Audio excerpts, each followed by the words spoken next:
بسم الله الرحمن الرحيم والحمد لله رب العالمين والصلاة والسلام على سيدنا محمد وعلى آله وصحبه أجمعين أما بعد. Nous nous étions arrêtés à la parole de l'auteur rahmatullah alayhi lorsqu'il a dit wal hijratu al-intiqalu min baladi shirk ila baladi al-islam. Et la hijra, c'est l'intiqal, le déplacement min baladi shirk, d'une terre ou d'un pays d'associationnisme ila baladi al-islam, vers une terre d'islam. Al-hijra dans la langue arabe c'est at-tark. Dans la langue arabe c'est at-tark, le délaissement. Et dans le sens général législatif, dans le sens général religieux, c'est tarku ma naha Allahu anhu ila ma amara bihi. C'est le fait de délaisser ce qu'Allah subhanahu wa ta'ala a interdit pour faire ce qu'il a ordonné. Et dans le sens restreint, c'est la définition du Cheikh rahmatullah alayhi, al-hijratu al-intiqalu min baladi shirk ila baladi al-islam. C'est le fait de se déplacer d'un pays d'associationnisme vers un pays d'islam. Il dit le déplacement d'un pays d'associationnisme. Qu'est-ce que l'on qualifie comme étant un balad shirk? Il y a plusieurs paroles chez les savants, mais la parole la plus authentique, c'est que lorsque la force appartient aux associateurs, aux mécréants, et que c'est leurs lois qui prennent le dessus, et que c'est leurs lois qui sont appliquées dans le pays, alors on appelle ça bilad ou kufr. On appelle ce pays-là comme étant un pays de mécréance, même si tous les habitants sont des musulmans. Ce que l'on regarde, c'est le système mis en place. Donc, est-ce que les lois qui régissent cet endroit-là sont les lois des mécréants? Est-ce que les gens qui ont la force dans ce pays-là, ce sont les mécréants? Si c'est eux qui ont le pouvoir, alors c'est un pays de shirk. Donc, on regarde deux choses. À qui est la force? Si c'est aux mécréants et que les lois des mécréants sont mises en place, alors c'est un pays de mécréants, même si tous les habitants sont des musulmans, le peuple, même si la majorité des habitants sont des musulmans. Si les lois d'Allah subhanahu wa ta'ala sont mises en place, mais par permission des mécréants, c'est quand même un pays de kufr, c'est quand même un pays de mécréants. Il faut que les lois d'Allah subhanahu wa ta'ala soient mises en place de par la force des musulmans. Lorsque la force appartient aux musulmans et que les lois d'Allah subhanahu wa ta'ala sont mises en place, alors c'est un pays musulman. Mais les mécréants, quand ils ont la force, de manière majoritaire, ils ne laissent pas les lois d'Allah subhanahu wa ta'ala être mises en place. D'autres avis disent qu'on regarde la population.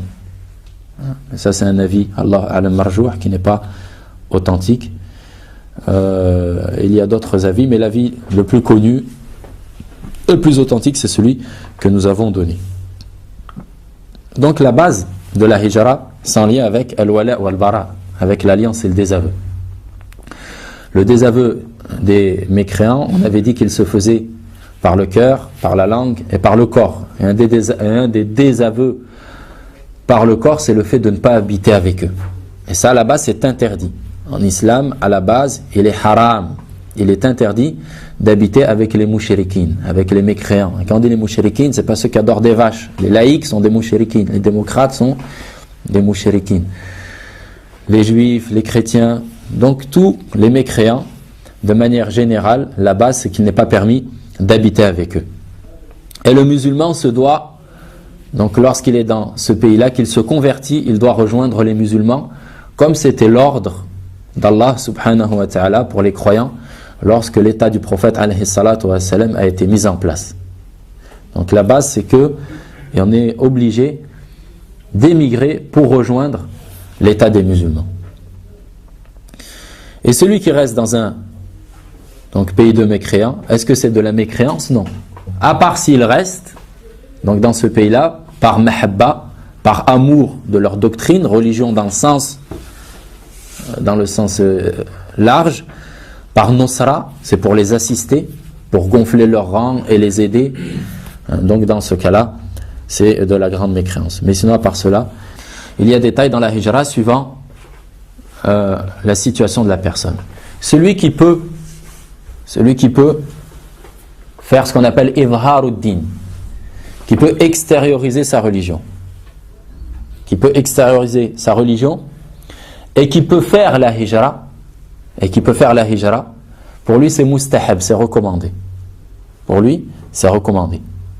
Mais s'il reste ici et qu'il peut extérioriser sa religion, et le fait d'extérioriser la religion implique la da'wa. Car lorsqu'on extériorise, c'est appeler au tawhid, c'est déclarer le tawhid et condamner les formes de shirk qui nous entourent. Chose que l'on ne peut faire aujourd'hui quasiment dans aucune parcelle de la planète.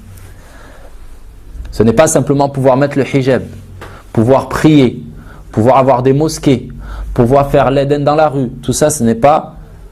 Si jamais on ne peut pas déclarer le tawhid, on ne peut pas condamner les formes d'associationnisme qui nous entourent, ça ne rentre pas dans idharuddin, ça ne rentre pas dans l'extériorisation de la religion. Donc celui qui peut extérioriser sa religion et qui peut rentrer dans un pays musulman, il est recommandé pour lui donc de rentrer. Celui qui peut extérioriser mais qui ne peut pas rentrer, donc c'est clair, la yukallifullahu nafsan illa wus'aha, il reste parce qu'il ne peut pas partir.